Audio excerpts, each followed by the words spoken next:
And we're back on again.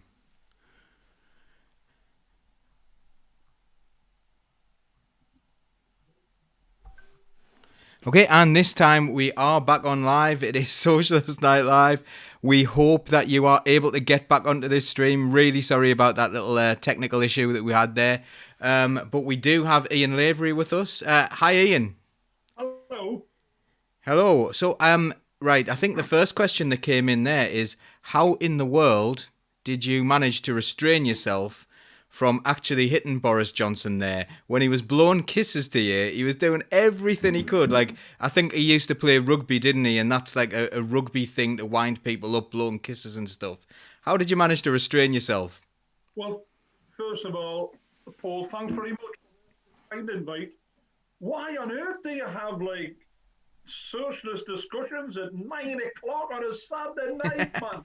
I'm missing the darts. You know what I mean? In times in life, you've got to get your priorities right, you know, really. Anyway, thanks very much, Paul, for the kind invite. I get asked this question millions of times about Boris Johnson. And, you've got to think in the context that was in, because I know it went viral on the internet and people still watch it yet. But I get asked the question. I mean, I got asked the question the day by somebody who I've never met before. Um, well, that was in what they call a green room. And the green room is like probably got 40 or 50 television cameras in, probably 20 or 30 radio stations in, full. And what happens is, the party, each party, because it was after like the debate, each party has got spokespeople in the green room. So you get moved from one to another, to another, to another, to another. And there's cameras all over the shop. There's people running a lot of hustle and bustle. It's the real epicenter of the discussions, and everybody wants to get the message across about how good their representative was. And honestly, I mean, they were treating Boris Johnson like a king. The press, the media, absolutely treating him like a king. And right, okay, we're on live in 10 seconds. So I'm standing with this fella Johnson, and all of a sudden he starts ruffling his hair, and I'm thinking, what the hell is he doing? He's ruffling his hair so he looks the way he looks on the television at this moment of time. And there's hundreds of people in here like watching, and so you've got to. It's critical because it's live on Sky. It's critical that you just hold your nerve, because people would want you to lose it. And if you lose your concentration and lose it, then obviously you can tell how bad things might pan out for you.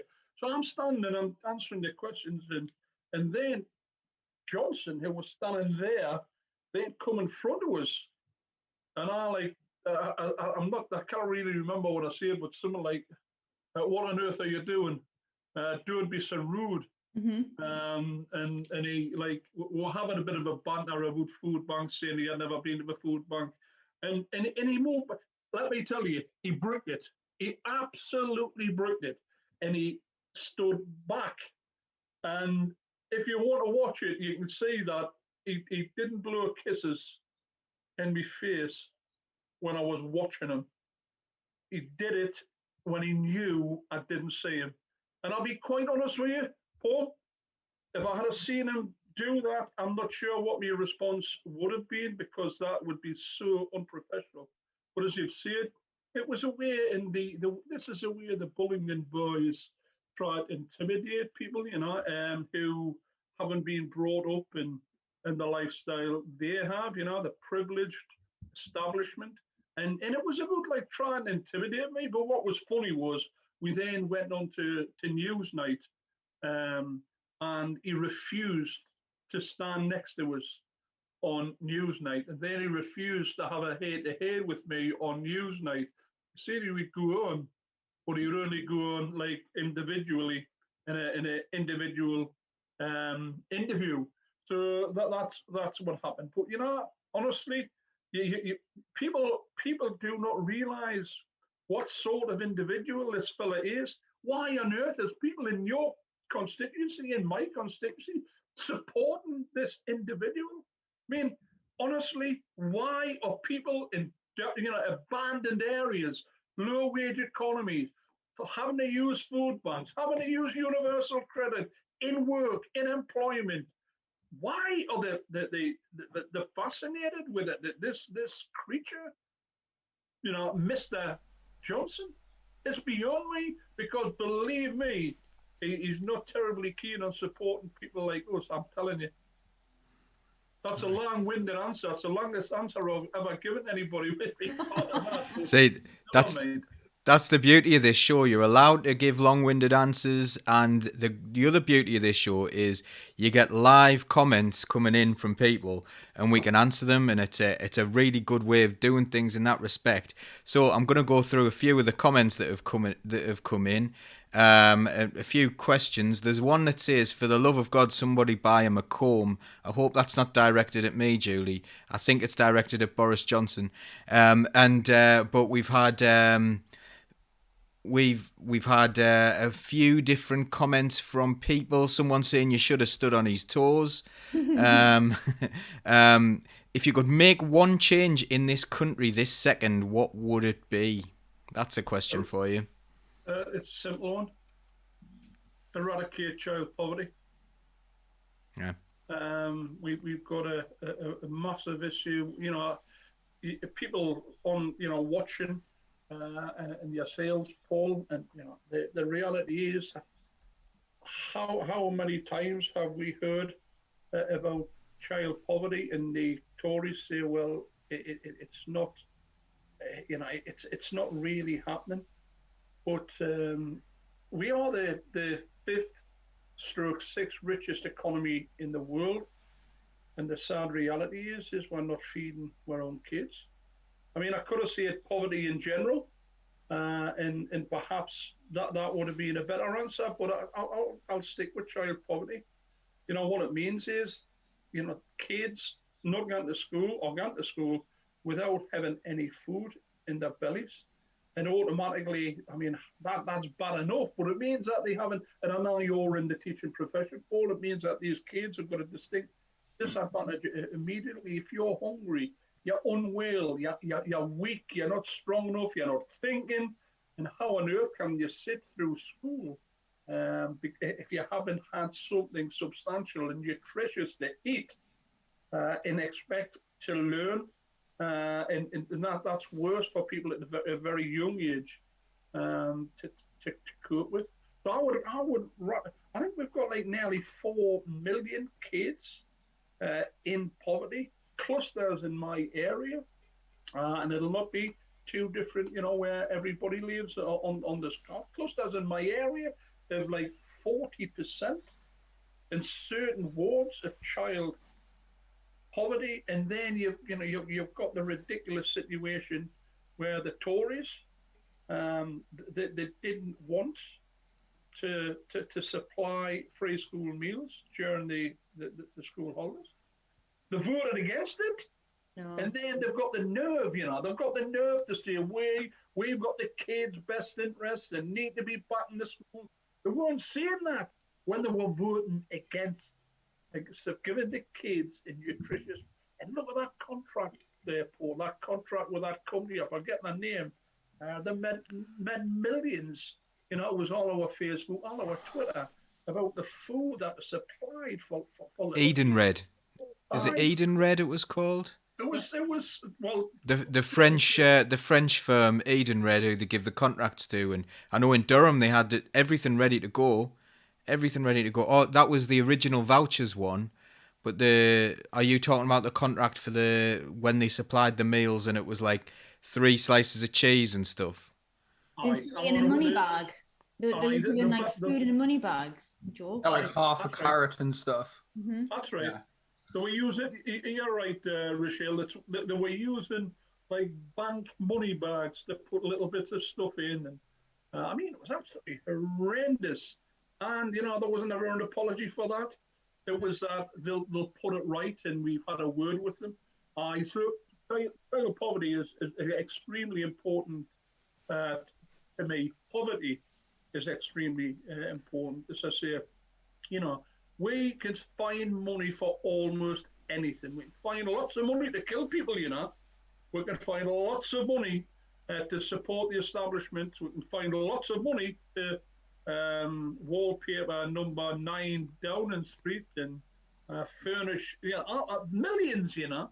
But we cannot focus on ensuring that kids and communities up and down this country simply get a nutritious meal every single day. So I'll stick with child poverty, and it's not just food, you know. It's you know, we've had a bit of a harsh winter. It's been cold. You've got kids going to, unfortunately or fortunately, whatever way you look at it, there's been you know, a lot of kids haven't been in school during the winter months, but a norm would show kids got to school with holes in their shoes. Kids got to school with ill-fitting clothes, obviously from somebody else, holes in. Kids got to school without a winter coat. Kids got to school malnourished. They haven't got the right type of exercise books. They haven't got pens. They haven't got pencils. And in some places, that even schools are even asking for kids to bring their own toilet roll in. I mean, what on earth is going on in this country? Sorry for ranting, but I get pretty furious with this sort of. I agree. Like where I teach, we've there's the thing called the what's it called, the index of multi deprivation. Yeah. And where I teach, we've got like a score of like 71, which is massive. It's huge. And like our schools, like we've done really well. We put on breakfast clubs for kids on a morning. They could come in at like 8 o'clock before school starts, get something to eat. Like they didn't have to pay for anything and stuff like that. But it is the thing of why not why should we have to put them on, because we would always put them on. But can people not see that the government are making these kids suffer? And like what you say about child poverty, like it is made, the decision was made, and they made the decision to put those kids and those families in that position. And I think that decision's lost on a lot of people sometimes. I think, you know, Rochelle, that goes with a lot of policies, you know. I get sick of people saying, well, they probably didn't understand the consequences of a policy. And let me tell you, we'll look at child poverty in this case. They understand the consequences. They've always got the best information, the best details, from some of the most intelligent people in the world. They know for a fact, because of the impact assessment study, they can basically tell you the names of the people who will suffer as a consequence. That's how detailed it is. And I'll not accept it when people say to me that they didn't really understand the consequences. It's difficult, and they've done what they can. The fact of the matter is, they know child poverty is a political choice, and child poverty can and should be eradicated immediately, regardless of the cost. You know, these kids are human beings, and you know, we've got this new campaign by Ian Byrne, etc., for, you know, the right to food campaign. Really important, but poverty isn't just about food. It's about your living conditions in the home. It's about your parents. It's about your family. It's about your education when you get to school. It's about what you eat, how you eat it. It's getting washed and cleaned and educated. The clothes you you know, a lot. Poverty, you know, it's very difficult. I think, you know, like not to like overly exaggerate it. I think I was brought up in poverty. You know, me and me 4 brothers and my mum and dad, we lived, before my youngest brother was born, we lived in a council flat, a 2-bedroom council flat with 6 of us. So it was like 2 bedrooms, and 4 of us, the lads, slept in the same bed for years. And you know, I don't think you realise when at the time that you're in poverty, unless it's like abusive, which is somewhat different, by the way. And that there are issues with that. But we had a loving family. My mum and dad were brilliant. We all loved each other. And we sit now, you know, and discuss the times we had when we were young, when we didn't have two halfpennies to rub together, and think what a fantastic, you know, what a fantastic upbringing we had, because we had lovely, caring parents. But that's a long-winded crack on child poverty, Paul. But it really is certainly the top of my agenda. We did a joint report in my constituency with the NAU a couple of years ago, and we involved teachers and the members of the NAU, and we come up with a report. I'll send you a copy of it because it's really interesting. And it was the teachers who mainly responded to it. The teacher that they were saying what they were doing at school to help lots of kids through these very, very dark times. You know, that's another thing that the teachers done a brilliant job. And before COVID, way before COVID, child poverty didn't begin. When COVID-19 struck the nation or the world, child poverty has been here for a long time. And thank heavens for the caring professional teachers who do a brilliant job to bring food in. I've already said to bring food in, to bring clothes in, to look after their kids, and they deserve tons and tons of credit for that. Mm-hmm. Just to be clear, when I said earlier that they don't know what they're voting for, I meant that when people vote Tory, they don't understand that would vote for, not the Tories don't understand what they're doing. Yeah, the Tories know. I'm just gonna bring James in at this time, Ian, because there's a question I want to ask before we're going to move on to nurses, and there's going to be there's some really good questions coming in the chat, and I don't want to neglect that at all. There's just something I'd like to bring James in on with, because we've seen during this pandemic, all of a sudden you've got the right-wing press and you've got the Tory party all of a sudden caring about children's mental health. They need to go back to school because of the mental health and stuff. Now, James, you've got an interesting educational background, very unconventional, and certainly, you wouldn't say that you've gone through the traditional education system. Do you think do you really think that they care about children's mental health? No, not at all. I don't think it's ever been at the forefront of many policy decisions, especially within the last decade or so. My childhood was very different, just due to I would say it's systemic poverty was an impact of it. A bit more than that, it's the system that they put you under, cramming like so many people in a room. I just don't think the system works for everybody. Never will work for everybody. They just need to be able to fund it correctly. That's the issue. What was happening for my upbringing, and then getting kicked out of school, all of that type of stuff. But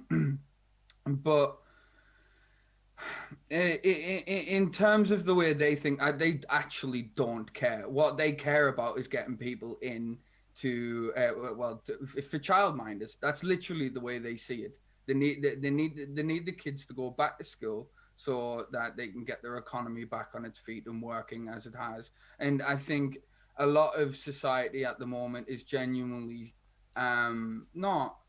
I think they're all over pressurized, and they're overlooking the actual impact of what is happening. We do need to get back up. We do need to get kids back into education, like conventional education, should I say. So there is a centralized location that you can be able to be skilled at, etc. But the thought process around that has not changed. And I think that's where the flaw is. This has not had any lessons through it, when it should have a lot of lessons through it. I think in reality, this was an opportunity to reduce class sizes and to be able to fully bring up evidence towards that, because that was an issue for me when I was growing up. The class sizes were way too big, and I have attention deficit disorder. I cannot sit in a class where what was more than 15 people without actually misbehaving. really hard for me in a smaller class as well. So I think there was a lot of evidence that needed to be built up and very targeted approaches of things that we needed to change within education. And that hasn't happened. The only thing what we've been able to do during this is to be able to unify all the education unions to, in a single direction towards being able to safeguard all of the children and the staff. But we haven't been able to then come up with policy decisions after that, because now I think due to COVID, there is a lot of societal changes and mentality changes of the way we approach things, and we need to capitalize on that now, before it's too late, and before Gove and Co and Boris and everybody in that department is just going to ruin education the way they have done already. They're not going to stop. So we need to be able to build up for policy decisions, is my point, targeted in education, and capitalize on the fact that people are more open-minded about having smaller class sizes, a different strategy to education now. Just a couple of comments coming in there. That struck a nerve with on Twitter. Sorry, on Twitch. So they agree with the red shitty guy, but they meant the red shirt guy. So that was I was laughing during that bit. So thanks very much for your comments as well. He also asked, "Are you a communist?" To all of us. Shall we just do a one-word answer to that, all four of us? Mm-hmm. Are we communists? No. No. My nose a little bit, but yeah, no.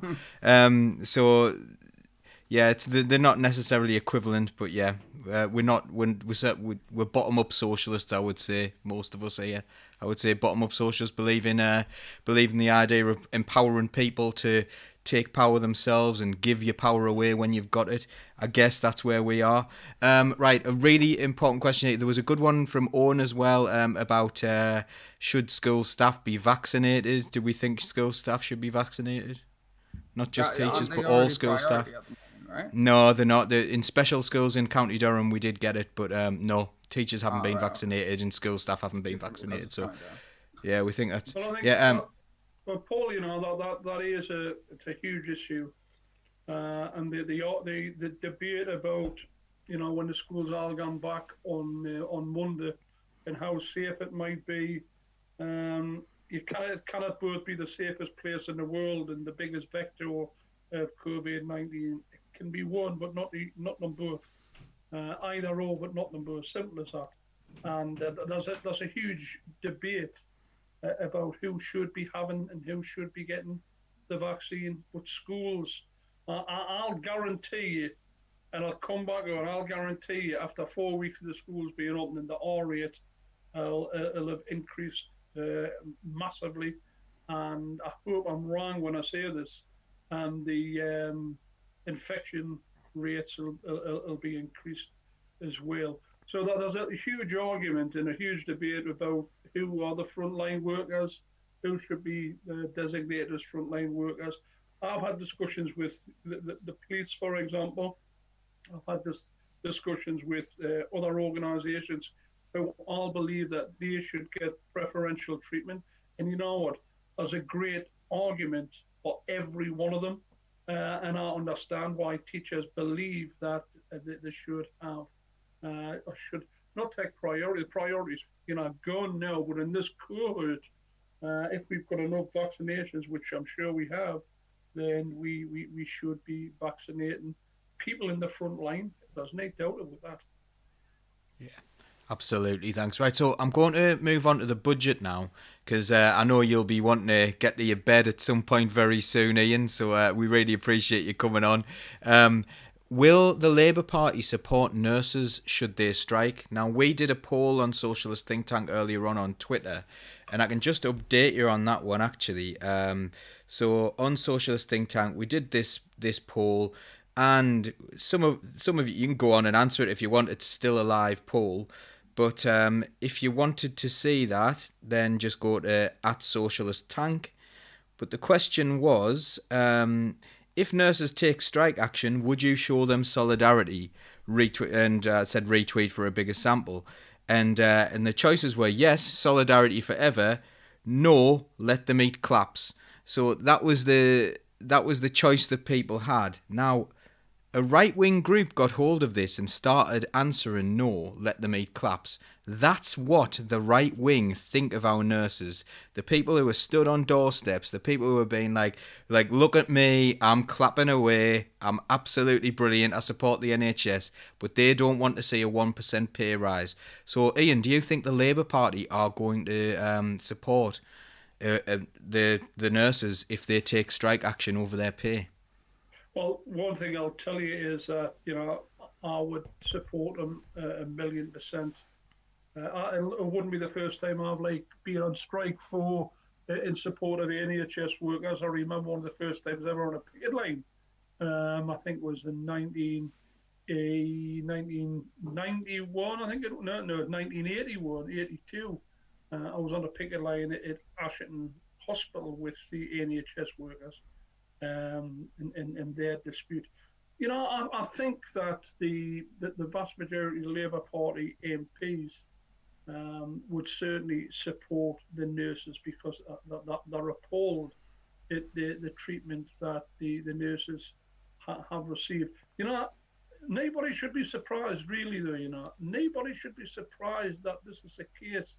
This is what the Tories do, man. This is the way they operate.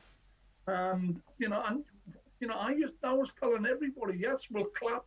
I was enthusiastic in terms of clapping. I had me big barnoot and I was blowing kazoos and I had hats supporting the NHS because it was the right thing to do. But you then begin to, well, not then begin to realise there was always something which said that this was fine, but it's not going to pay the NHS frontline workers or people in the NHS. And there was always, and listen, it'll come, again, they've already said that there's going to be a public sector pay freeze, but the nurses were expecting some sort of decent award for the way in which they have pulled this country through the worst times of the pandemic, and there's still a long way to go.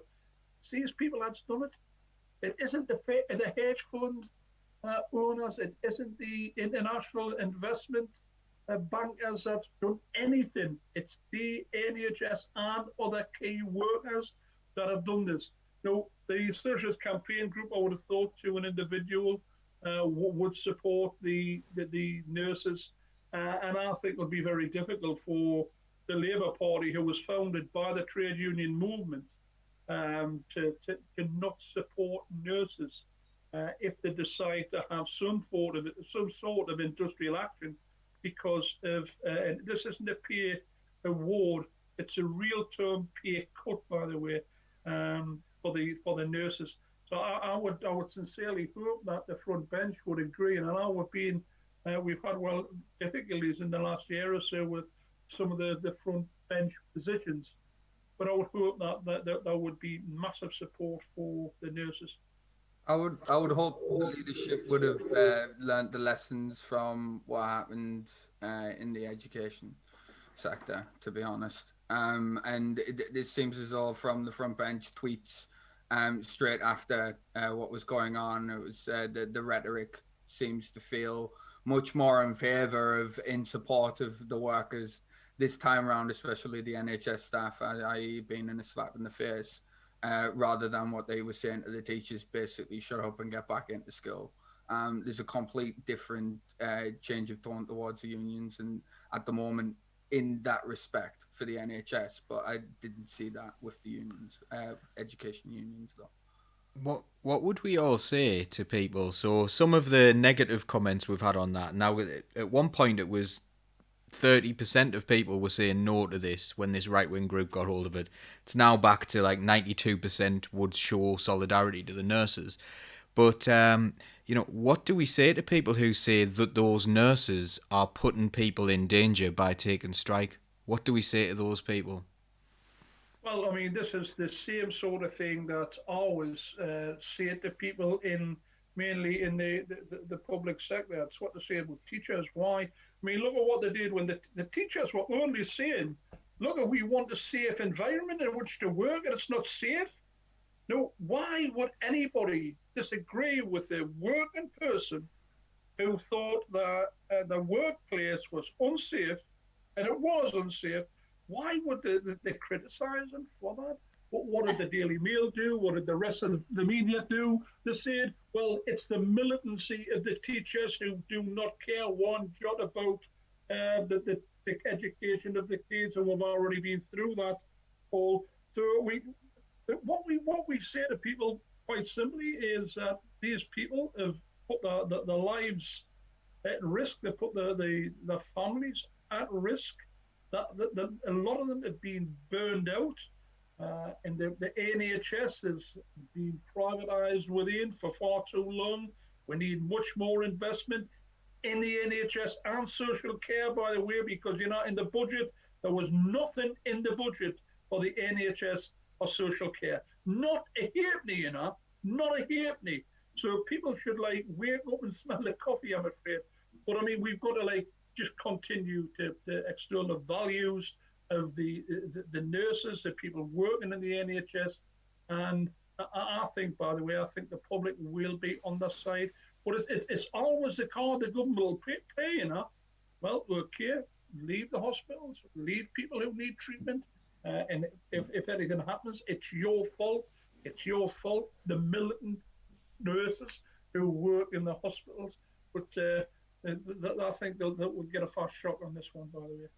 Tell you what it is. I think it's gaslighting. I think asking a nurse to say, oh, well, when you go on strike, you're going to let loads of people die. Hang on a second. Shouldn't we all be saying that to Boris? Because I'm sorry, but he's the one being making the decisions. He's the one who's been putting these pay increases. He's the one who didn't fund PPE. He's the one who didn't plan it all properly. So resting on the laurels of the goodwill of teachers, of nurses, of frontline key workers, who will not turn around and say, you know what, it's okay, we'll do it because we'll do it out of the goodness of our hearts. That goodwill's running out. It's running out because we've been doing it for a year and there's been no changes, and I'm not seeing any goodwill from them. So why should we? Why should there not be a strike? One-way goodwill. We see that, I've seen that through my entire teaching career. It's one-way goodwill. We've had a question. We've got a bit of support for general strikes coming in, actually, for quite a few people mentioning a general strike. I haven't heard anything from the TUC on that one, so we'll follow the TUC's lead on that one. But if that's what people wanted to do, then you back people, you show them solidarity. Should we make education and health independent from the government? This is from Paul Smith. And have decisions made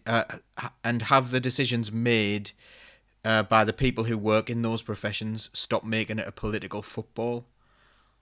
Well, I mean, that would work in theory, but I believe that education and I believe that the health service should be governed by politicians, and that obviously it should be the politicians who actually care for the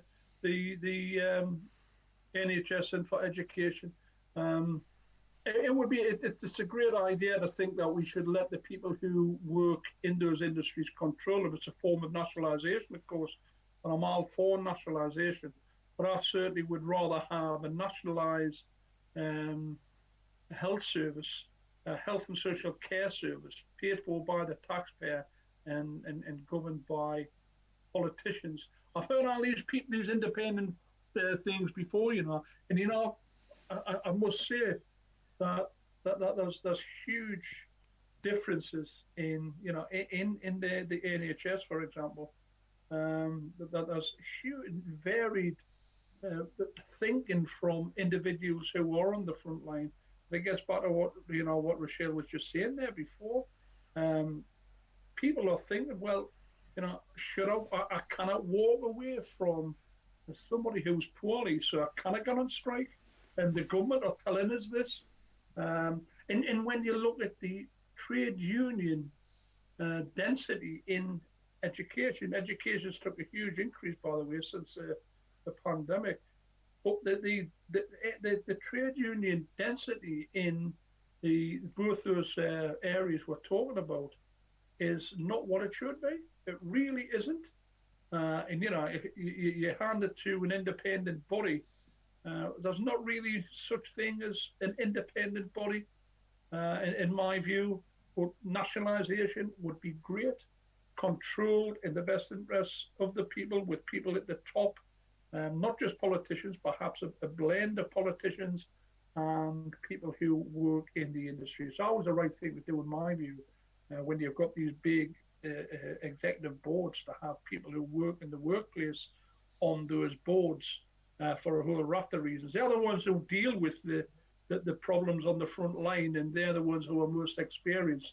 But probably a hybrid of what was said, Paul, but with a huge emphasis on workers' control. Yeah, that's a form of developing democracy, isn't it? Democracy should come down to grassroots, and I think that was alluded to in the comment. But if you think that you can depoliticize education and health, you can't, because you've got like a political party who would love to depoliticize it and pretend it wasn't political, but they make political decisions all the time. Like Gove took education back to the 50s, didn't he? And that was a political decision. Everything that's going on in education, the fact that when college lecturers and university lecturers are saying that children are coming to them, like not children, young adults are coming to them, having never written an essay in their life because they've just been learning facts about, like, I don't know, whatever it is they say in English now. Like all those different they care about the terminology and not how to use it. So we have big problems in education and in health because of political ideology and because they want to hand it to the private sector and so on. Right. So just pick up on that one just very quickly. That in terms of the way the education system failed me in a way, it was always that it felt like I had to memorize something to regurgitate it later, but it wasn't actually putting it into practice. And what really annoyed me is I was a very hands-on practical person who would only learn by doing it. So as much theory as you can possibly give me, yes, I can sit and learn theory in the background because I've had to adapt to that over my life. But when I was a child, it was very much like I couldn't sit and okay, you remember like some paragraph out of a poem or something in 1600s literature. Like I would have to remember that and then regurgitate it later in an exam. Like that to me is just like useless information. Like why would I want to do that? Like it's just little things like that which would deter me from the whole education, the education system as a whole. And there needs to be a lot more practicality and stuff. I.e. the practicality of actually going out in life and getting a job. Like not everything in life is sitting, getting an education and doing your times table. Like to be honest, the majority of the stuff I do in life, I never got learned from school. The majority of it, most of it has been practical life skills. I mean, this week I've had a Zoom call with the head teachers in my constituency, and I've had a Zoom call with the NAU reps in the schools in my constituency this week. And the problems are unbelievable. The challenges in education are unimaginable to most people. But what I found, by the way, is the vast majority of them, and I'm talking about like 75, 80%, maybe it's more than that, were actually there way before COVID, and we get back to poverty, we get back to the curriculum, we get back to the class sizes, we get back to all sorts of different things, which was pre-COVID, and COVID's just like highlighted the problems in the education system. So, I mean, I've had like some great discussions this week. When I say great discussions, detailed discussions, very informative discussions with people who work in the industry. Right, so I am very well aware that you have given us a lot of your time here tonight, Ian, so I just want to do one more, which is one that came in beforehand, and it's coming again as well from M's the Socialist, and it's in two parts. So one of our members, you can join up and you can be a socialist think tank member for free, or you can donate. It's up to you. everyone's treated exactly the same, whatever you do. So if you wanted to do that, you can go to our website and you can become a member.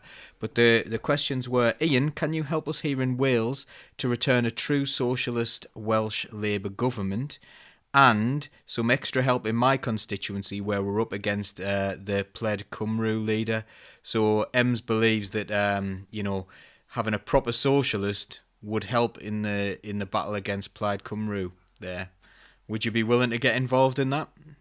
Well, all I would say, I'm sure you appreciate that I get like email after email after email from constituencies right across the UK, really asking if I can do things first. If I can help in some small way, I will. And I'm working like 7 days a week at the moment. And there isn't anything more than what I want is, a Labour government. And I've got great affection and great affinity with South Wales, by the way. Being a miner and having lots of friends, particularly in the valleys. But if I can be of any particular assistance, then people just need to email. We sift through them. I do what I can. Believe me, I never settle. I've never got 5 minutes. And if I've got 5 minutes, I'll try and push somebody else in. I look forward to receiving an email and a suggestion what I can do. Of course, we want rid of Plaid Cymru. We want rid of them ASAP. We want rid of them all. We want a Labour government in there, but a Labour government which supports the values and the principles of the reason why the Labour Party was formed and all those years ago, and based on the trade union movement, a voice for ordinary working people. That's what we want. And I suppose I'm going to do a sneaky one here just before I let you go. A few people in the chat earlier on were asking, who would make a good Labour leader, and a few people were saying like you might want to have a pop at it. Would you ever have a pop at being a Labour leader? Well, you'll have known this, in the past in the last elections for the deputy leader and the leader of the party, and I got lots of support, by the way, and I thank everybody for that. But I think that we'll wait and see what happens. You never say never in this game, but I think it's highly unlikely that I would want to be the leader of the Labour Party. I always want to play a crucial role wherever I can. My job wouldn't be sitting in an office, looking through paper. My job's speaking to the troops, Paul. My job's gone to the constituencies in Scotland and Wales and Cornwall and the northeast and the northwest, speaking to great people, the people who get on the phones, the people who knock on doors, the people who stuff the envelopes, the people who. I want, my role in life is telling them how good they are, because they are, and telling them what policies we should have, telling them why we are and why we should be in office. So after the meetings we have, they leave that meeting and basically they're really up for it. Now that's my rule. I'm more of a ranter than somebody who would have to take a much more academic type of response to leading the party. Thanks so much, Ian. So I'm going to leave it to James and Rochelle to say goodbye to you. What we'll do is we'll let you go off and have some well-earned rest, and at least a couple of hours of the 7 days a week that you work, and you can have a bit of a relax. And I hope you do. And then after you've gone, what we lose in Ian, we'll make up for in Laura. So Laura's going to come on. Laura. So, my Laura. Oh, sorry. Yeah, she's. Laura's, It's a good name. Aye, it is. And by the way, Laura's your Laura, as you call her. I'm not sure that she'll actually like you calling her my Laura. Laura, I've got, I remember Laura speaking the first time at the Labour Party conference. I was on the stage, and we often have a laugh about it, but she's an absolute diamond. I'm sure she's listening. An absolute diamond. She's done wonders in the short space of time she's actually been in politics. And it's people like Laura, people like yourselves, by the way, that'll eventually get a Labour victory. and we've got to meet these challenges head on, you know. The struggle, it's not called the struggle for nothing. It's because it's a struggle on a daily basis. The more you want to crack the establishment, the more difficult it becomes. The more times you get knocked back and knocked down, you've got to clean yourself up and get back up again and get there. And listen, Paul, the Labour Party and socialism and the struggle didn't begin in 2015 when Jeremy was elected. The struggle began and socialism began and left-wing politics began centuries ago, and we stand on the shoulders of giants. So, you know, when people think, well, you know, I'm leaving because Jeremy's lost a whip, you know, everybody knows I was one of Jeremy's 5-star generals, still am. But we've got to fight, man. We've got to continue to fight, and leaving the party just means those that are left in the party, the challenge intensifies. It's more difficult. You're in the trenches with less soldiers behind you, which isn't a good position. So if you've left the party, get back in. If you're thinking about it, change your mind. And if you've never thought about it, solidarity, and let's take it all forward together. We didn't think in 2010 that we would have been in power within the party, basically in power for 5 or 6 years. We've changed the political landscape. Anything can happen at very short notice. So never give in. The challenge is always there. The struggle will always be there. The struggle will be there when everybody on the screen is good. But we've got to keep solidarity with everybody, and let us see where it takes over. Thanks, Ian. Solidarity forever, eh? Aye. All the very best. Thank you very much. Take care, everybody. Thank you. You too. Bye-bye. Thank you. Bye-bye.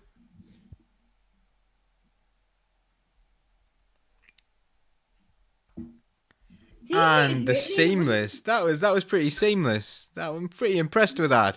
There's Laura.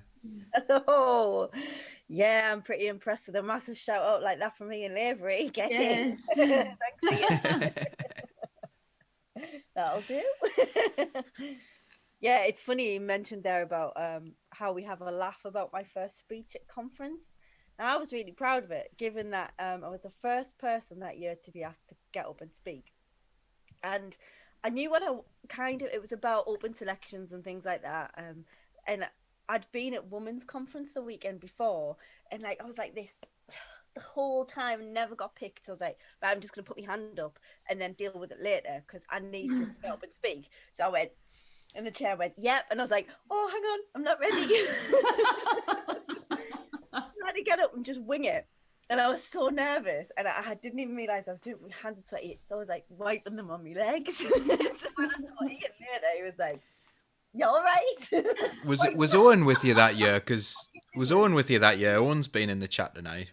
Yeah, I think that was the year Owen was there. I think it was. It was bonkers. It was good. It was a really good experience, and I'm really glad I did it. It didn't get passed at that conference, but I still think it's a good idea that we should have open selection.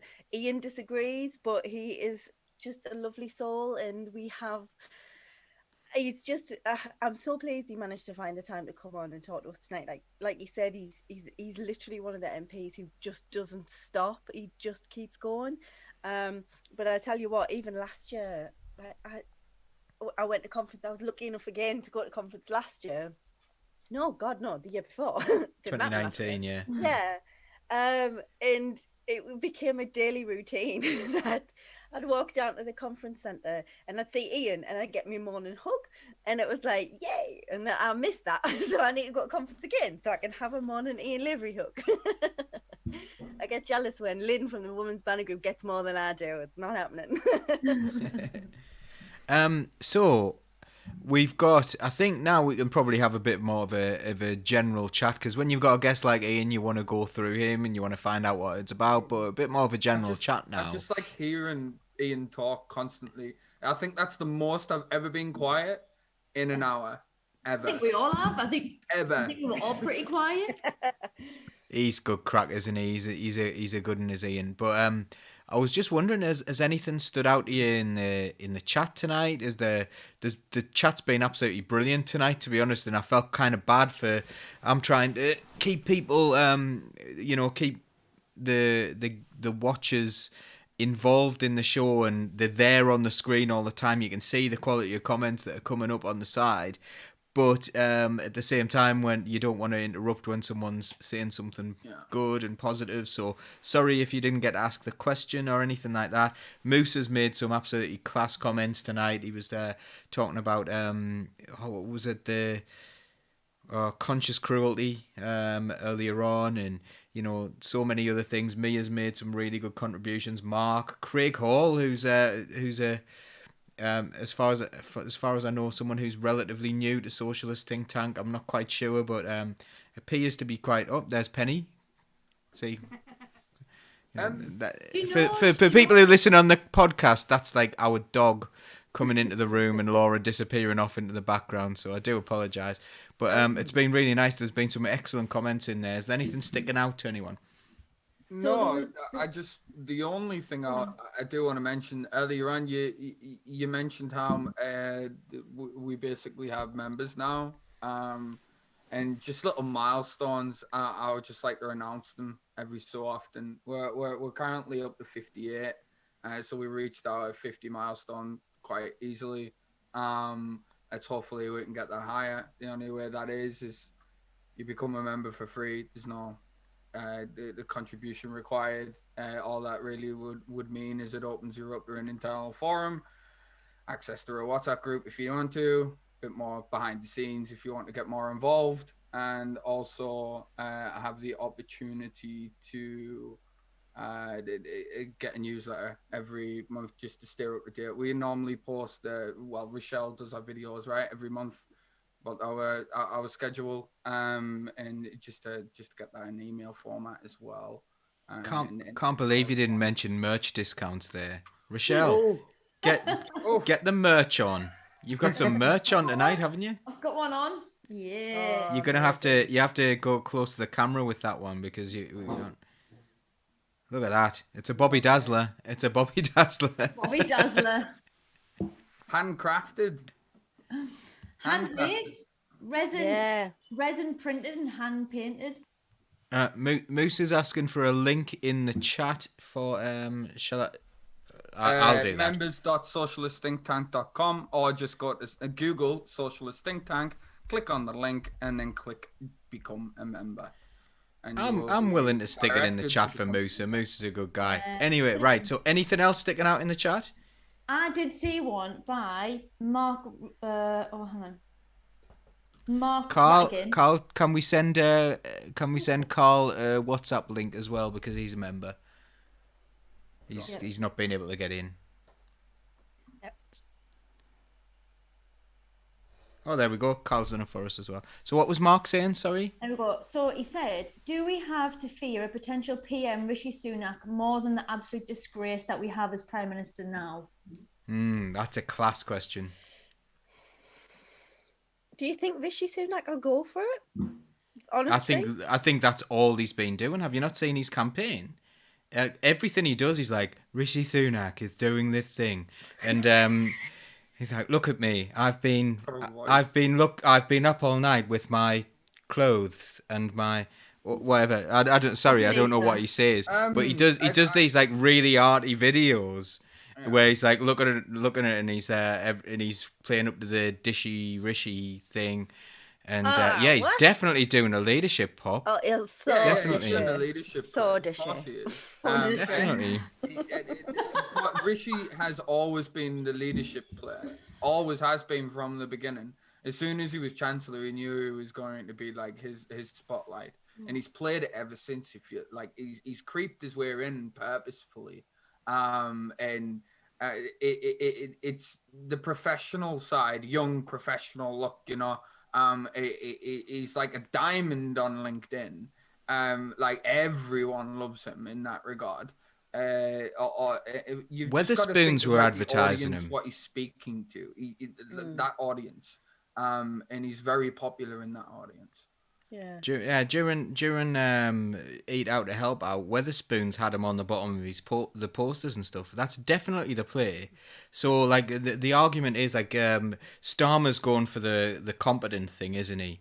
And God, I nearly did a Starmer impression. I've done a Rishi Sunak impression, and maybe I'll do it. Do it. Oh God, I've got to. I have to work. Hang on, it's not quite there. Yeah, I'll do it in a second. But Build up to it. it's yeah, I'll build up to the. I'll do it on the night.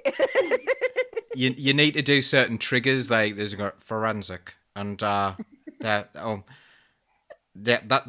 there, and I will have no truck with anyone saying anything. It's a bit more there. It's a bit more there. Anyway, sorry.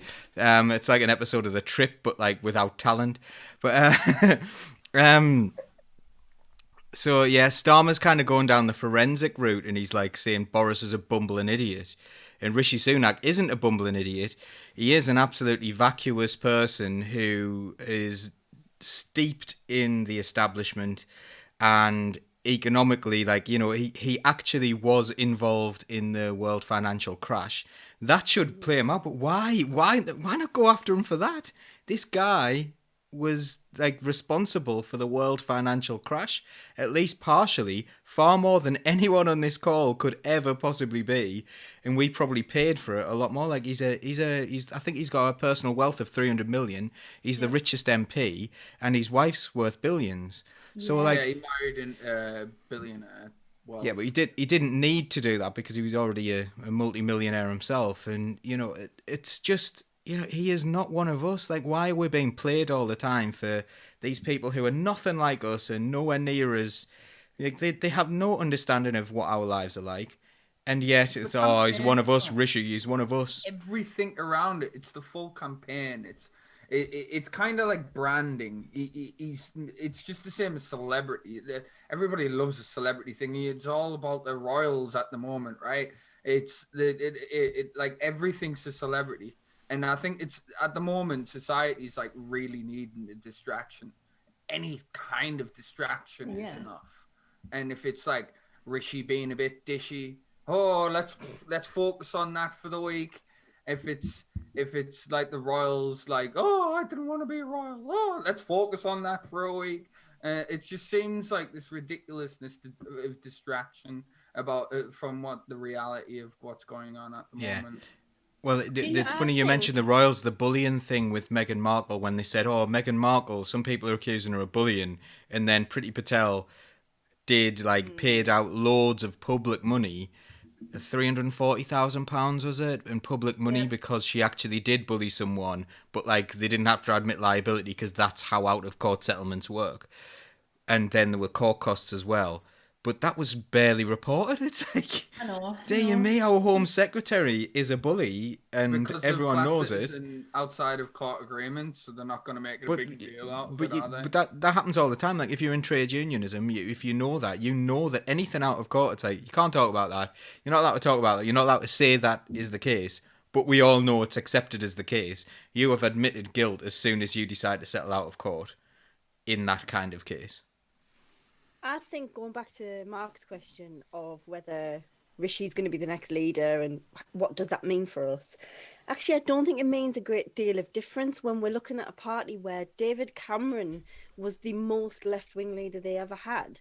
Someone who allegedly shagged a pig. So that's what we're dealing with. I mean, if I'm not suggesting bestiality runs in the family of the Tory party, but what I mean is, there's so much nonsense and so little understanding of what normal people need amongst that party that it is just it doesn't matter who you've got a bumbling idiot who likes to pot call him kettle black but has really messy hair on like all of his interviews, and it's just a mess, but it doesn't matter because he's not Jeremy Corbyn, so he's not going to get criticised for that, and he just really has everything goes to his rich friends, and Rishi's going to be the same whether he's the leader or not. And I just think that people get really sucked into these tiny little nuances between different Tory leaders, when in actual fact the general consensus is that they are always going to look after big business. Rishi Sunak picking little bits of policy from the Labour Party manifesto does not make him a socialist. It makes him a good campaigner and a good person at marketing. That's it. These little tiny differences aren't going to make a world of difference to normal working class people. We need to look at proper real change, and that does not include giving the Tories another chance to impose austerity again, which they absolutely will do. I'm telling you now, if the Tories keep staying in and in and in, we will be the ones who pay for this pandemic. And they've not even said that won't happen. You know what I think will happen? I think this whole like working class, middle class, upper class, you know, like when you're at school and everyone puts their grades in, and then there's like a grade boundary change. This working class, middle class, high class grade boundary is just going to keep shifting, and everybody, the majority, is going to end up in this working class situation, and then they're going to think, how did I get here? Mm-hmm. Well, it's because you kept voting them in. And if we're going to talk about Rishi, like, the fact, do you remember when they put out the whole Fatima was a ballerina? She could be the head of graphics, she just doesn't know it yet. Crap. Oh God, that was awful. Yes. And then Rishi, and then like recently, like the past month, Rishi came out and was like, I never thought I'd be Chancellor of the Exchequer, but and then like listed his history. I was a boy. I was born into, you know, power, and it's just like the two polar opposites. Like, how can people not see through that? Yeah. How can they not see? So you've been ignoring the news, Laura. You've been ignoring these things. That you haven't seen this publicity thing that he's done, where it's like, this is me, I was a little boy, and now look at me now, I'm a chancellor. Oh, how did that happen? It was, yeah. It's almost as if, it's almost as if I've made it here entirely on my own. And it's like, what? Oh, come on. Surely no one's fallen for that. Oh, the hell yeah, they're falling for it. I'm going to tell you now, just like anecdotally, it's helping a hell of a lot of people who are in basically my income bracket. It's a hell of a lot of them. They're loving it at the moment. They were like, I like this budget. And that was it. Get them to school. I like this budget.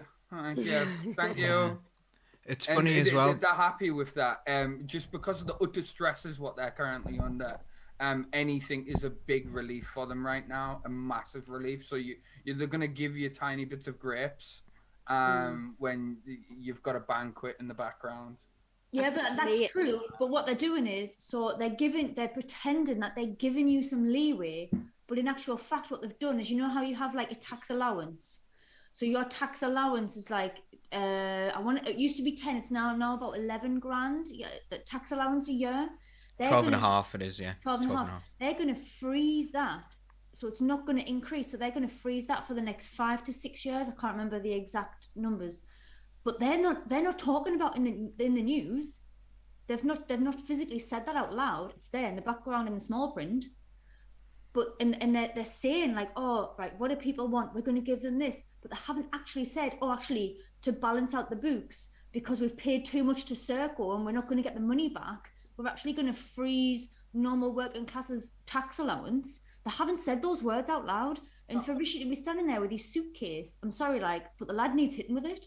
Can it? Yes. This is what I like on a Saturday night. Get drinks in. Who's got shots? Right. I'm gonna do what James did. You know when you did that runner a second ago, James, and no one saw you running away, by the way. But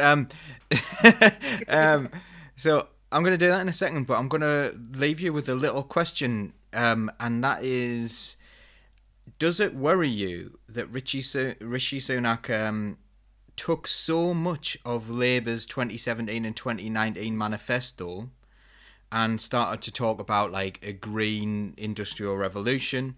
They started talking about green bonds and things like that. And then, a lot of that, there's no substance there. But John McDonnell tweeted, you're using my words, but there's no substance behind it. There's no actual help. But they know they know how popular the Labour manifesto was in 2017 and in 2019, and they know that it was really just the absolute hatchet job they did on Corbyn that won them the election. But they know that those policies are popular. Does it not worry you that the Labour Party don't seem to be interested in those policies?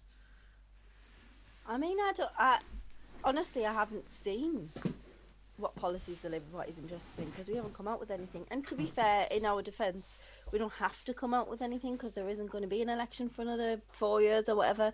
But I would like to see us defend our position on those things that were really popular. But also, I have to agree with like all the people in the Labour Party, and like Paul just said, yeah, they might be saying the headlines of what we wanted, but they haven't given us any detail or any plans going forward on how they're going to achieve this. They're just giving us the headline indicators of, yeah, Green New Deal, yeah, like buzzwords, and hoping we'll jump on board. But if people honestly have fallen for Dishy Rishi and his plans and his suitcase and think he's so lovely, he just gets us, and he came from nothing. No, did he shite?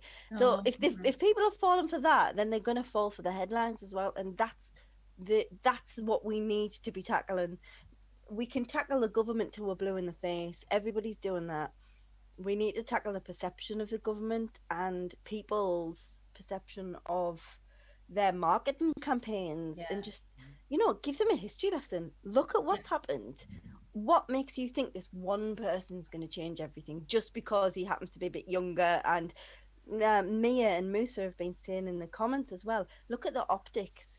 He's another BAME member of parliament who's going to be a chancellor, and that makes them look anti-racist, when we all know that is not the case. I'm not saying every single Tory is a racist. I'm also not even suggesting that every single Tory is an awful person, but they don't really embody anti-racism with a leader like Boris. I didn't know about that. All they've done is they've literally gone into an exam, they've looked at the bullet points of the Labour exam, and they've thought, and they've cheated. That's all they've done. They've literally gone to an exam, didn't know what they were doing, they haven't revised, they haven't thought of any substance. They've gone in and thought, I've seen 3 bullet points, I'm going to run with it, and they've wrote it down, and they've got nothing to back it up. They haven't said how they're going to put it into power. They haven't said how they're going to look at the bigger picture. They haven't given a roadmap. They've just literally copied the exact same things over and been like, brand new news. And it's just not. Just on your point, Laura, if I would refer back to Laura Pidcock when you say that not every Tory is a bad person. Laura Pidcock's opening speech when she went into Parliament was always stuck with me. It kind of really motivated me to get into politics at the time. But the fact is very true. They are the opposite side, and it's just like a picket line. I'm not crossing that line. They are the what, I can't remember the exact words. It was very strong words, like enemy or so. Was it enemy? She was picked up on like radio station shows. And like, you don't use that sort of word in Parliament. The word enemy is for like enemies of the state, or, like terrorists and stuff like that. And it's like, no, you are the enemy of the people, of the people. The class enemy. Pardon? They're the class enemy. The class enemy of the people. Yeah.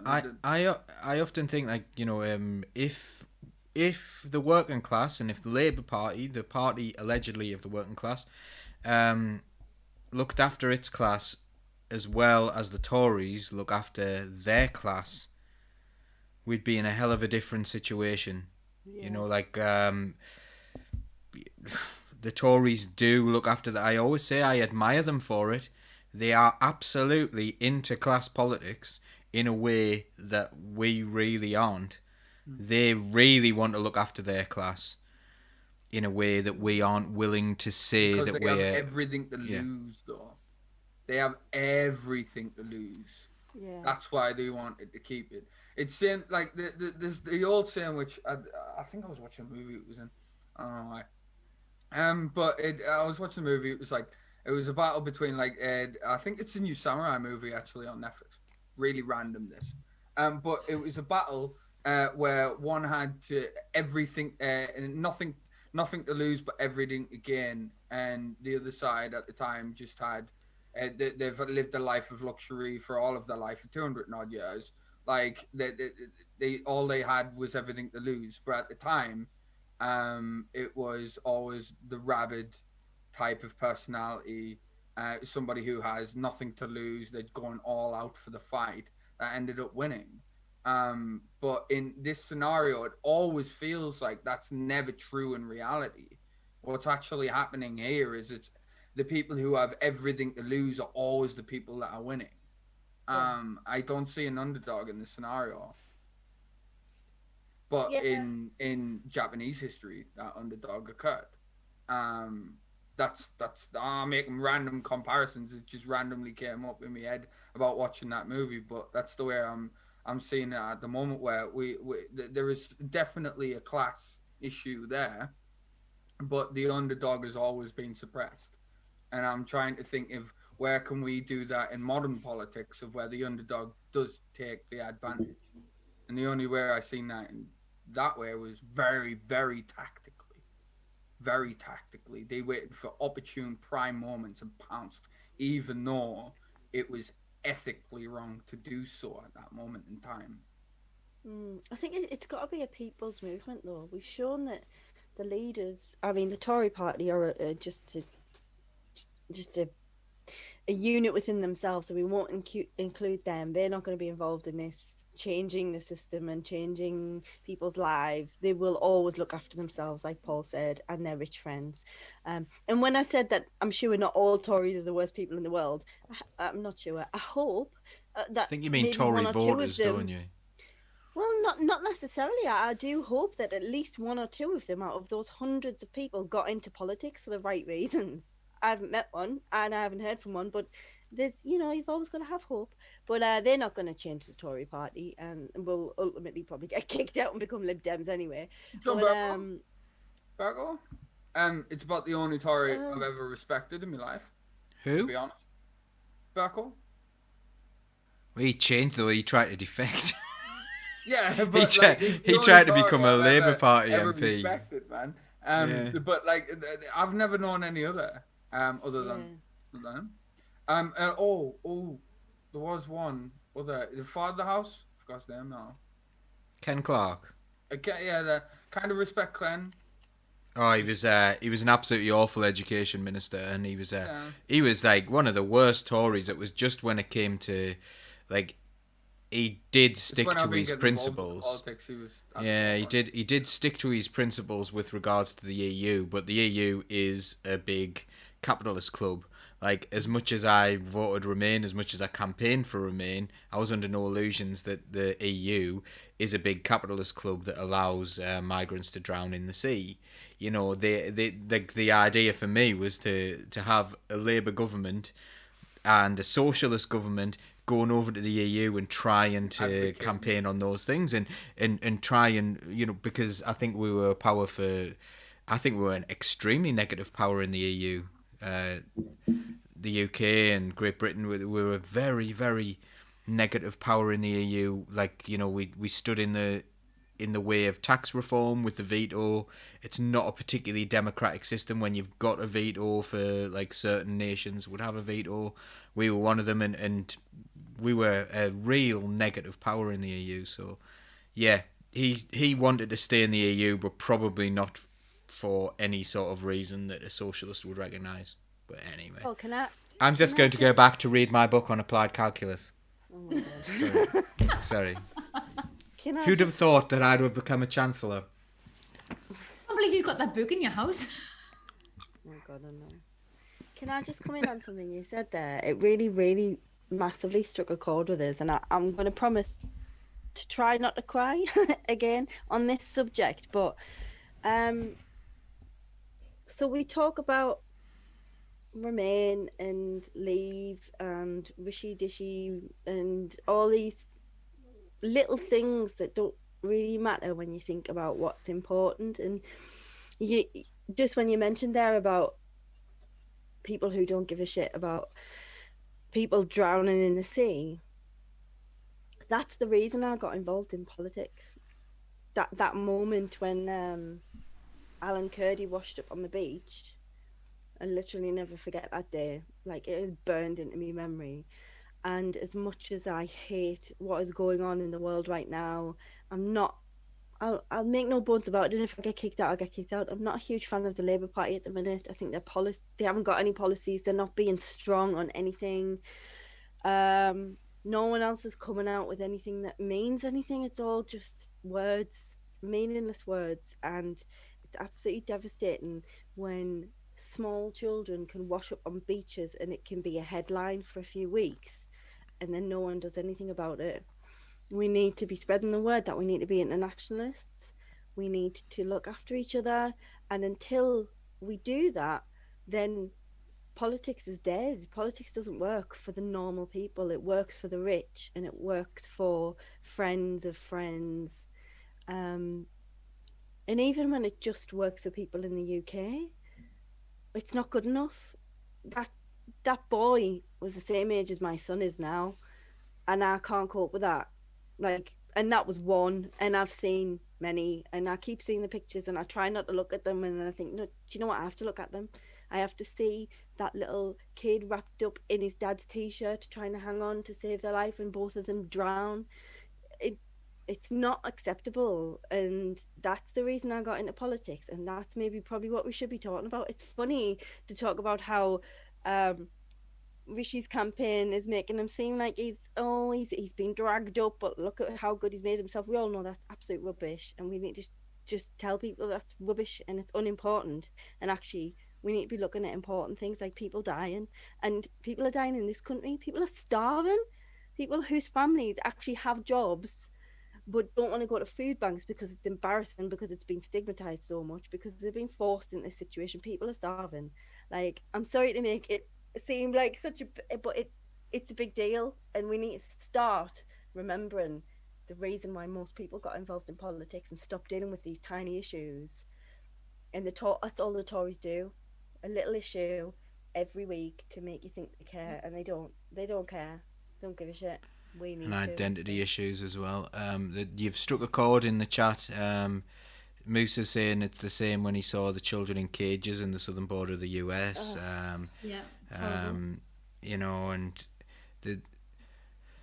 it's absolutely terrible. But I'm going to, you know, we could make ourselves feel absolutely awful about this, and it's a really important part of being a socialist, is to that caring thing, and as Moose has just said, it's a soul thing. It's like who you are as a person. It's how you feel, and that is something that I think connects us really, really deeply, that we care about these things.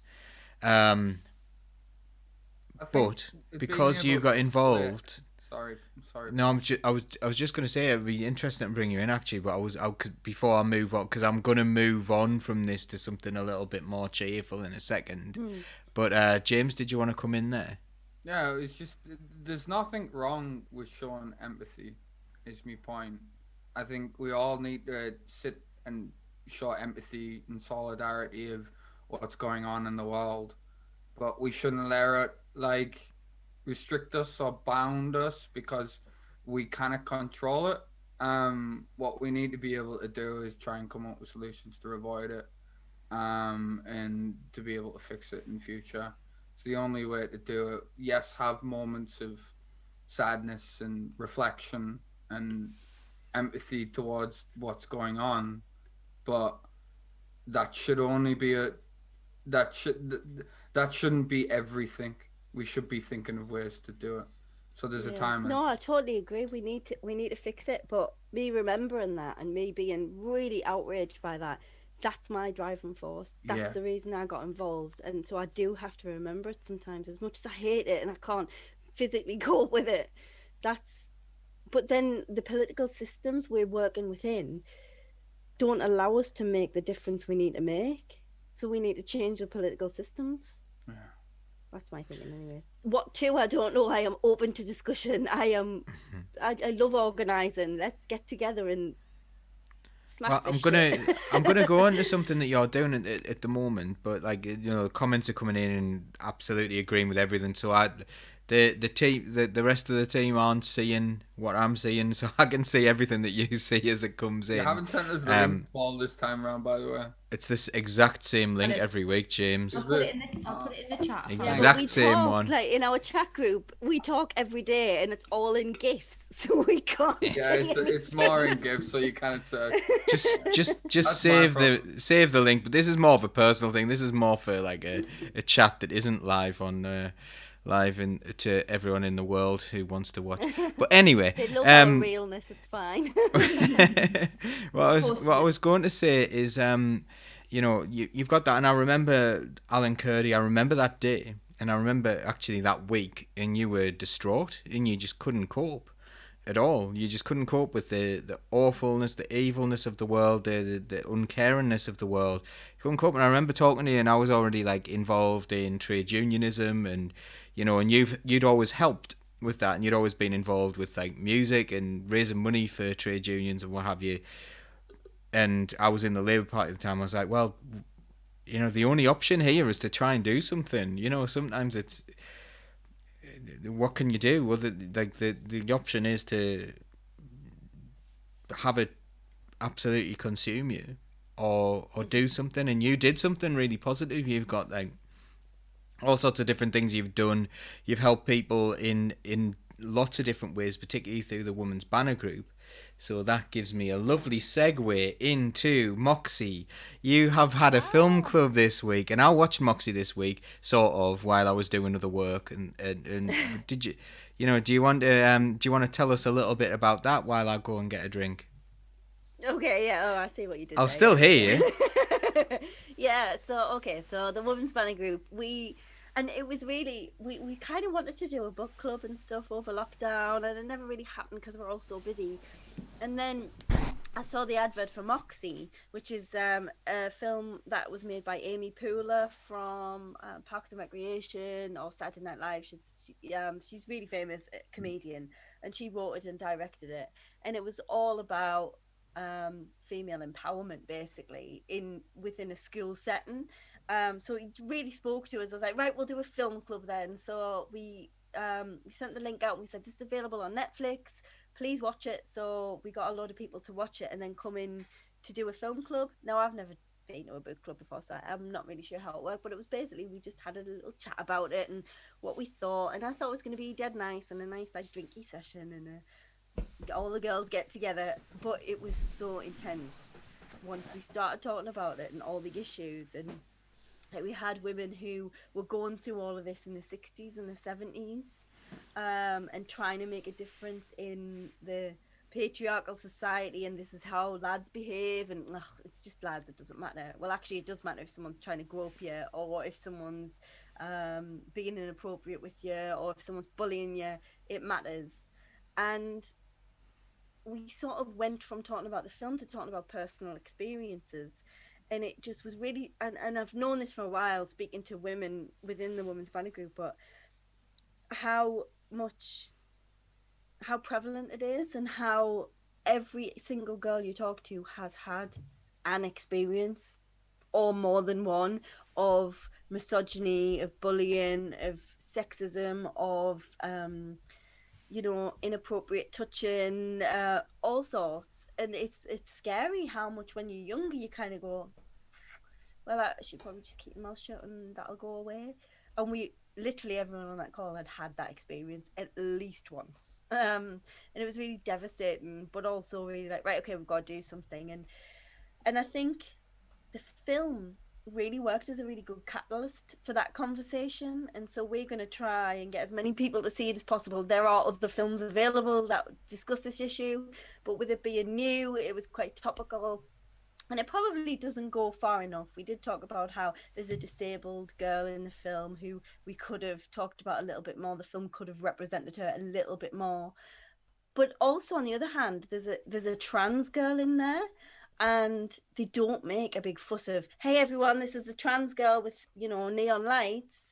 She just kind of goes, I'm really pissed off that the teachers don't call me by my new name. And they're like, oh, I can't believe that. And it's like so normal. And her friends treat her just like she's one of the girls. It's all, and I really liked that about it. It was lovely. So it's a really powerful film to watch. I loved it. It is aimed sort of, I think, at teenage girls, but it was it was my comfort zone exactly, and it was really lovely.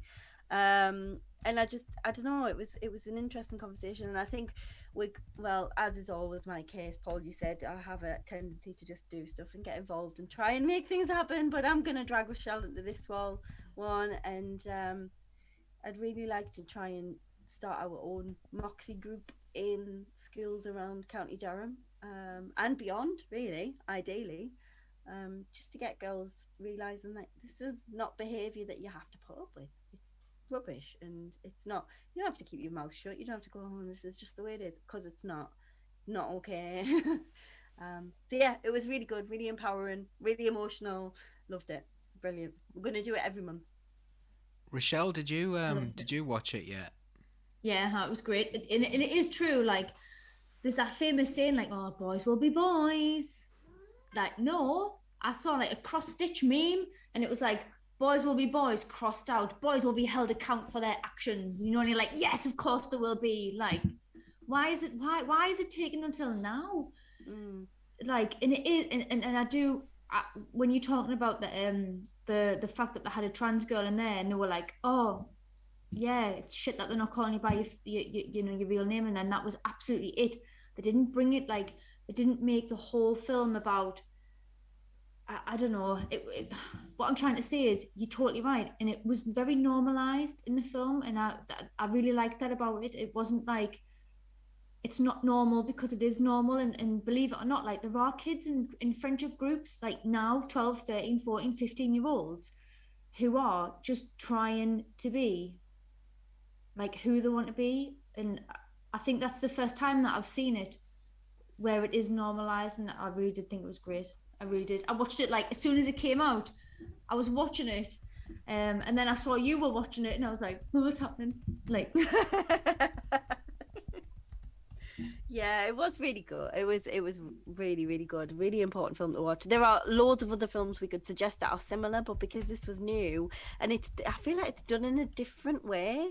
yeah, And you see, you know, these issues, like, they've spanned decades. They still happen, and nothing's getting done. And one of those stark things about it was that the adults in the film, like the teachers, the people of responsibility, were the ones who were kind of like, well, brush this under the carpet, don't be silly. And one girl was saying she was getting harassed by the captain of the football team. Yeah. And the teacher's response was, yeah, but he's the captain of the football team, as if she should be like grateful. I can't believe the head teacher, when she went into our office, and the lass was saying to the head teacher, "Oh, this is happening to me, and I feel like this," and the head teacher was going, "Yeah, but did anything actually happen?"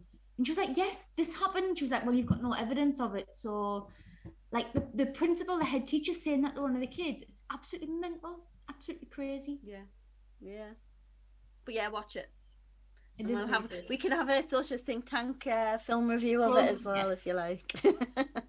I quite like the idea of a Socialist think tank film review and a Socialist think tank book recommendation. So I'm just doing Reading group. Yeah, I could do that, but at the moment I'm reading Thomas Piketty, Capital and Ideology, and I don't think anyone else, like, you know, not anyone else in the world or anything like that, but I think I've never had a book try my stamina so much, but it got good as an audio book after about 40 hours. It's kind of good. It's kind of...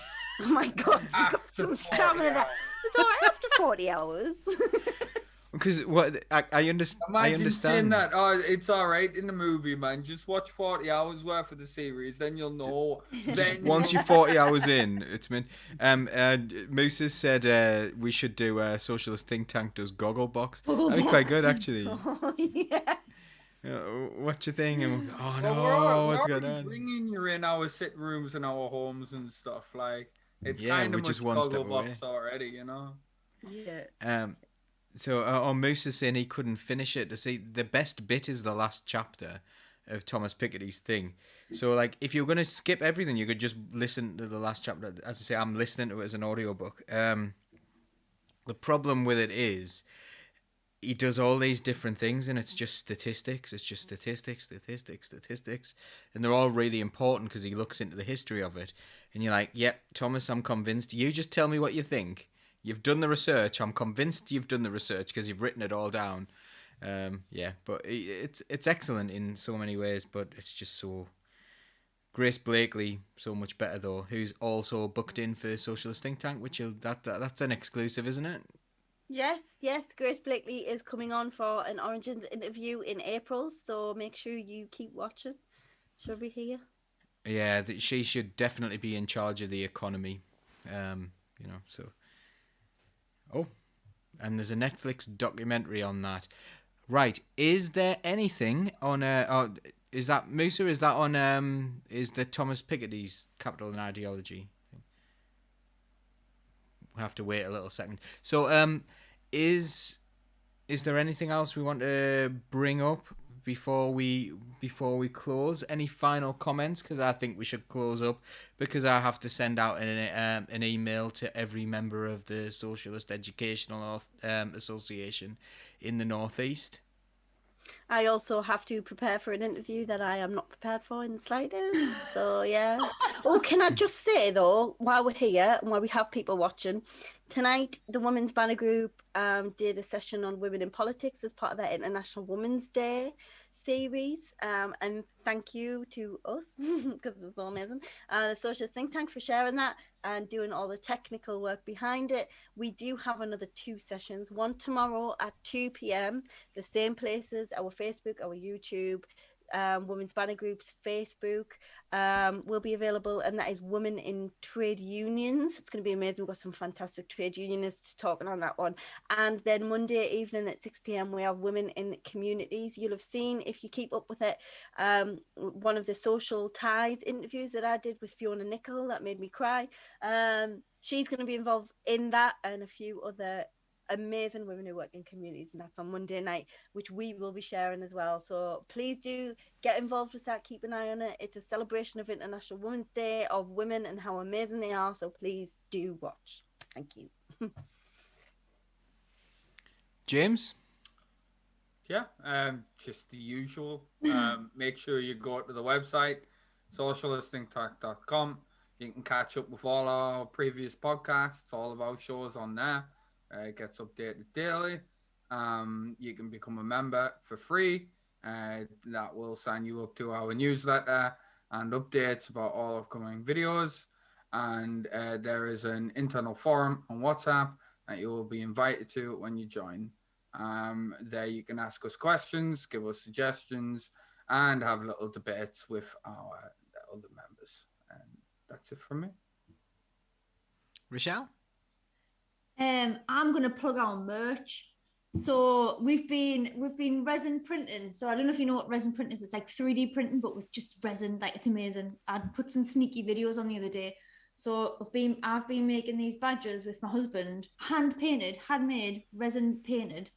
But we've also got hoodies, t-shirts. We've got some little pin badges on the way as well. So they're going to drop on our website soon, and when it does, we'll put the link out. But we're just waiting. We're just waiting until everything's together, and then we're going to drop everything all at once. So it's definitely something to look out for. Oh yeah, and if anyone, Moose is accusing us of being capitalists for having merchandise. But there's a catch. It all just goes back into the system.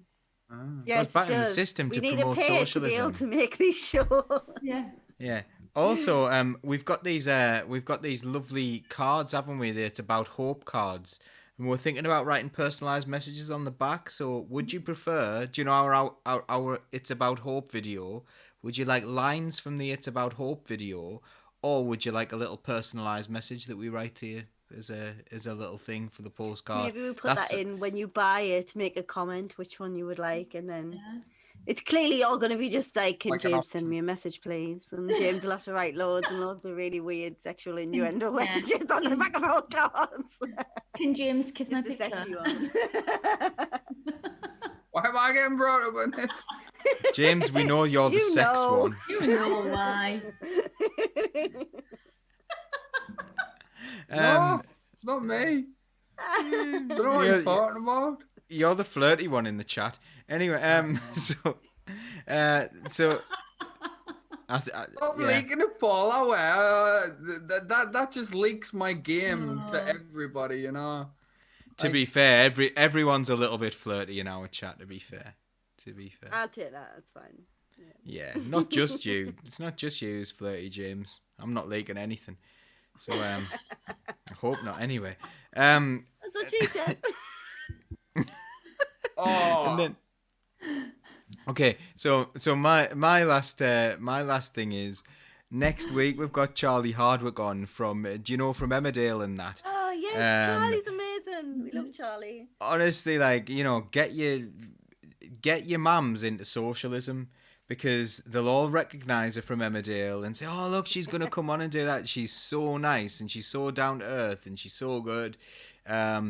Give that a watch next week on Origins, because Charlie's an absolute superstar, and she even asks me whether she passes my socialism test, which I didn't know was a thing. So maybe we should I didn't know I was the judge of whether someone was a socialist or not, but she's absolutely awesome.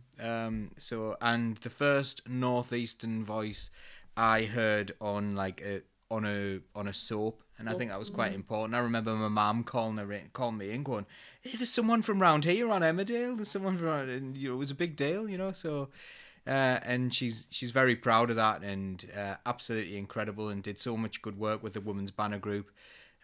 So on International Women's Weekend, we're supposed to say patron, but she prefers matron. So yeah, she does. And just a sneak preview of that as well. I asked her whether or not she wanted to be called an actress or an actor.